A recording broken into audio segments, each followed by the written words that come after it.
সিনে জগতের অতি জনপ্রিয় অভিনেতা চিরঞ্জিত চক্রবর্তী ৯০-এর দশক জুড়ে যিনি উপহার দিয়েছেন একের পর এক হিট ছবি। তাঁর অভিনয় জীবন নিয়ে নতুন করে বলার মতো কিছু নেই, তাই আজ আমরা তাঁর ব্যক্তিগত জীবনের কিছু অজানা কথাই জেনে নেব। ব্যক্তিগত জীবনে চিরঞ্জিত বিয়ে করেছেন রত্নাবলী চক্রবর্তীকে। তখন চিরঞ্জিত জনপ্রিয়তার শিখরে একের পর এক হিট ছবি দিচ্ছেন। সেই সময় তাঁর জীবনে আসেন রত্নাবলী দেবী। ভালোবেসে একে অপরের হাত ধরেন তাঁরা। তারপর সারাটা জীবন একসঙ্গে পথ চলা।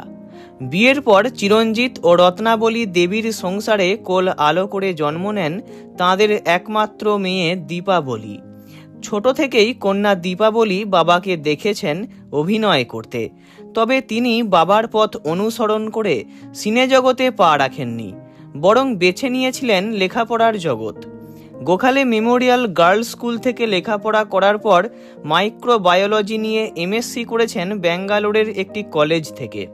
লেখাপড়া করতে করতেই দীপাবলীর বিয়ে হয়ে যায়। 2008-এ সফটওয়্যার ইঞ্জিনিয়ার আকাশ আগরওয়ালকে তিনি বিয়ে করেন। বিয়ের পর বাবা মায়ের ঘর ছেড়ে কলকাতা ছেড়ে স্বামীর সঙ্গে দীপাবলী পাড়ি দেন বিদেশে। তারপর থেকেই প্রবাসী জীবন কাটাচ্ছেন তিনি। থাকেন আমেরিকার টেক্সাসের হাউস্টন শহরে। বিয়ের পর বিদেশে গিয়েও লেখাপড়া চালিয়ে গিয়েছেন চিরঞ্জিত কন্যা।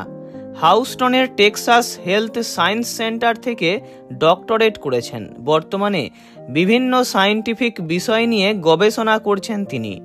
গবেষণার মধ্য দিয়েই দিনের অনেকটা সময় কেটে যায় তাঁর। তবে কাজের ফাঁকে পরিবারেরও খেয়াল রাখেন দীপাবলী। আকাশ ও দীপাবলীর এক কন্যা সন্তান আছে। 2017-এ তাঁর জন্ম। মেয়ের নাম দিয়া। দিয়া এখন বিদ্যালয়ে লেখাপড়া করছে। স্বামী ও মেয়েকে নিয়ে প্রবাসে ভালোই আছেন চিরঞ্জিত কন্যা। কোনো স্পেশাল ইভেন্ট বা অকেশন হলে কলকাতায় মা বাবার কাছে সপরিবারে বেড়াতে আসেন দীপাবলী। তাঁদের পারিবারিক মুহূর্তের অনেক ছবি আমরা সোশ্যাল মিডিয়ায় দেখতে পাই। ভিডিওটি এই পর্যন্তই। যদি ভালো লাগে তো অবশ্যই লাইক করবেন আর কমেন্ট বক্সে আপনার বক্তব্য অবশ্যই জানাবেন।